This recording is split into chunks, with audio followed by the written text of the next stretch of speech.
अगर आप एक अच्छे पब्लिक स्पीकर बनना चाहते हैं, लोगों के सामने एक बढ़िया सी इंप्रेशन जमाना चाहते हैं, तो ये 5 गलतियां आपको कोई भी हालत में अवॉइड करनी है। मेरे 8 साल के करियर में मैंने जितने भी लोगों को पब्लिक स्पीकिंग करते हुए देखा है या जितने भी लोगों को मैंने सिखाया है, इन लोगों को मैंने ये गलती करते हुए देखा है और उसकी वजह से वो स्पीकर बहुत अच्छे होते हैं और बोलते बहुत अच्छा है, लेकिन कुछ ऐसी छोटी गलतियां होती है जिसकी वजह से उनका जो स्पीकिंग स्टाइल जो है वो बिगड़ जाता है। और मैं समझता हूँ कि हमारे पास समय बहुत कम है, इसलिए अगर सिर्फ आप अपनी गलतियों से सीखते हैं तो बहुत लेट सीखते हैं। अगर आप चाहते हैं कि आपकी स्पीड बहुत बढ़ जाए तो उसके लिए आपको दूसरों की गलती में से सीखना ही उतना इंपॉर्टेंट है। तो ये ऐसी 5 क्लासिकल मिस्टेक जो लोग करते हैं, जो आप नहीं करेंगे तो आप एक फटाफट से अच्छे कॉन्फिडेंट पावरफुल पब्लिक स्पीकर बन सकते हैं। आइए जानते हैं सबसे पहला क्या है।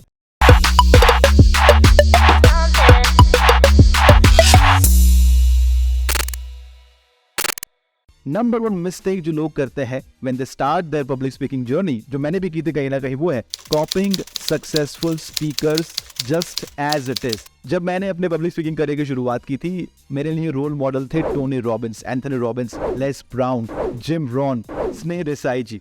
जब इन लोगों को मैं देखता था ना, देखने के बाद आपको भी ऐसा होगा कि यार मैं भी इनकी तरह बोलना चाहता हूँ, मैं भी इनकी तरह तालियां बजाना चाहता हूँ, मैं भी ऐसे पावर के साथ बोलना चाहता हूँ बिंद्रा जी की तरह।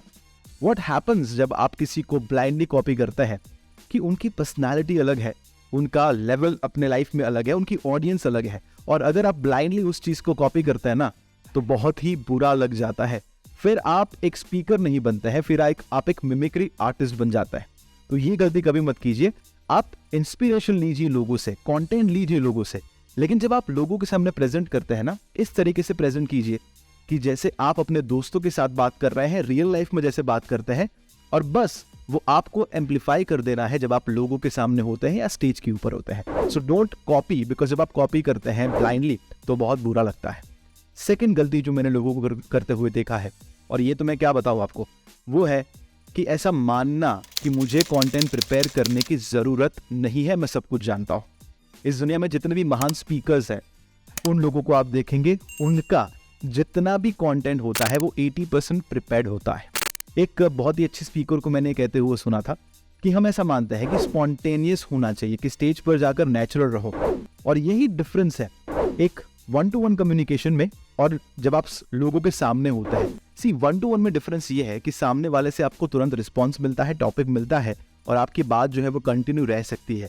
लेकिन जब आप लोगों के सामने अलोन है, 1-to-many होते हैं, तब आपके पास वो फीडबैक नहीं मिलता है, because you are in charge. So make sure कि जब भी आपको कोई मौका दिया जाता है कोई भी टॉपिक के ऊपर बात करने के लिए, आपने उसके ऊपर थॉरो रिसर्च किया हो, उस टॉपिक के बारे में, उस कंटेंट के बारे में। बिकॉज मैं ऐसा मानता हूं कि जब आप लोगों के सामने प्रेजेंट करने के लिए जाते हैं एंड यू आर अनप्रिपेयर्ड, आपने कुछ प्रिपेयर नहीं किया है, तो वो सामने वाले ऑडियंस का बहुत ज्यादा डिसरिस्पेक्ट हो जाता है। So always always always go on stage या लोगों के सामने कि कंटेंट प्रिपेयर कर जाए। तीसरी सबसे क्लासिक गलती जो लोग करते हैं वो है नो KYC। KYC आप सबने जाना होगा, पेटीएम वॉलेट के लिए करते हैं, बैंक के लिए करते हैं। KYC का मतलब है नो योर कस्टमर। जब आप कोई भी स्पीच तैयार करते हैं, आपके माइंड में ये पता होना चाहिए कि ऑडियंस कौन बैठी है। मतलब कि जब मैं स्पीच देने के लिए जाता हूँ, मैं हमेशा ये पूछता हूँ कि मैं किसके लिए लेक्चर दे रहा हूँ। क्या मेरी ऑडियंस यंग लोग हैं, क्या सीनियर सिटीजन है, क्या वो सेल्फ एम्प्लॉयड है, क्या वो बिजनेसमैन है, क्या वो मेल है, क्या फीमेल है, उनका प्रोफेशन क्या है। जितना मुझे अपनी ऑडियंस के बारे में पता होगा, उससे क्या होगा पता है। मान लीजिए मेरी ऑडियंस में सब बैठे हैं सीनियर सिटीजन, और जिसको इंडिया के बारे में कुछ नहीं पता है, वो बाहर से आए हैं, NRI है, इंडिया के बारे में वो नहीं जानता है। और अगर मैं एग्जाम्पल दे रहा हूँ एकदम फॉर एग्जाम्पल फर्जी अभी जो वेब सीरीज आई थी उसकी, दे माइट नॉट कनेक्ट। लेकिन अगर मैं एग्जाम्पल देता हूँ अमिताभ बच्चन के, अभिषेक बच्चन के, उनकी फैमिली के, they might connect with that, because वो उनके साथ, वो उनको पता है। सो जितना आपको अपनी ऑडियंस के बारे में पता होगा, उतना ही आपकी ऑडियंस आपके प्रति इंटरेस्टेड होगी और आपकी बात को आसानी से समझ पाने वाली है। फोर्थ गलती जो लोग करते हैं वो है रीडिंग फ्रॉम द नोट्स, या पोडियम के पीछे छुप जाते हैं। आप भले ही आपकी जिंदगी की पहली स्पीच हो, मैं चाहता हूं कि आप अपने पोडियम को छोड़ दीजिए, पीछे मत रहिए और बाहर आइए और नोट्स को साइड में रख दीजिए। सी कंटेंट को हमें प्रिपेयर जरूर करना चाहिए, लेकिन ऐसा भी नहीं होना चाहिए कि सब कुछ हम रट के पढ़ रहे हैं। बिकॉज इससे क्या होगा, जब आप कहीं पोडियम के पीछे छुप जाते हैं या नोट्स में से पढ़ते हैं, एक चीज आप मिस आउट कर देते हैं, वो है कि आप सामने वालों की आंख में आंख मिलाकर बात नहीं कर पाते हैं।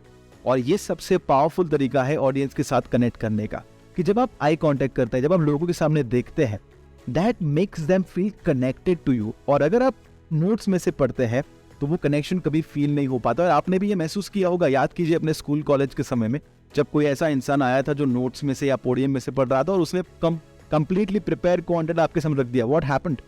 आप शायद उसमें इंटरेस्टेड नहीं थे। So you have to prepare, लेकिन स्टेज पर जाओ या लोगों के सामने जाओ तब उसको छोड़ दो। या फिर लोग पीपीटी में से देख कर बताते हैं, आपने देखा है, वो कॉन्स्टेंटली वो पीपीटी के सामने देखते हैं, दे आर लाइक हाँ point number 1, point number 2, point number 3, वो होना चाहिए, लेकिन वो कंप्लीटली उसको आपको रट्टा नहीं मारना है। कनेक्ट विद द ऑडियंस, गलती करो, दैट्स ओके। और नंबर 5 गलती जो मैंने लोगों को करते हुए देखा है वो है डिस्ट्रैक्टिंग मैनरिज्म। जब आप स्टेज के ऊपर या लोगों के सामने होते हैं ना, आपकी एक एक मूवमेंट के ऊपर लोगों का ध्यान होता है। और जब हम नर्वस हो जाते हैं, जब हम फील करते हैं कि वी आर एंग्शियस, फियरफुल होता है, तो आपने देखा है कभी कभी आप ऐसी हरकतें करते हैं जो आपको नहीं पता है लेकिन ऑडियंस को दिख जाती है। जैसे कि आप अपने पैंट को थोड़ा सा ठीक करने लगते हैं, आप अपने बालों को थोड़ा ठीक करने की कोशिश करते हैं, आप अपने हाथों को ऐसे करते हैं। जब आप ऐसा करते हैं, व्हाट हैपन्स कि सामने वाले का ध्यान कहाँ पर गया? इसके ऊपर, और जो आपका मैसेज जो था ना वो छिप जाता है। तो अगर ये 5 गलती आप अवॉइड करते हैं तो आप भी एक कॉन्फिडेंट पावरफुल स्पीकर बन सकते हैं। Let me know in the comment box कि ये वीडियो में से आपने क्या सीखा है, नेक्स्ट टाइम आप क्या ख्याल रखने वाले हैं, और मुझे आप जरूर बताइए कमेंट बॉक्स में कि नेक्स्ट आप कौन से टॉपिक के ऊपर वीडियो चाहते हैं कि मैं आपके लिए लेकर आऊं। अगर आप मेरे चैनल पर पहली बार आए हैं और सब्सक्राइब नहीं किया है तो क्यों नहीं किया है, जाइए सब्सक्राइब कीजिए, बिकॉज मैं चाहता हूं कि ऐसा अमेजिंग कंटेंट मैं आपके तक पहुंचाऊं। I will see you in the next video. Thank you so much.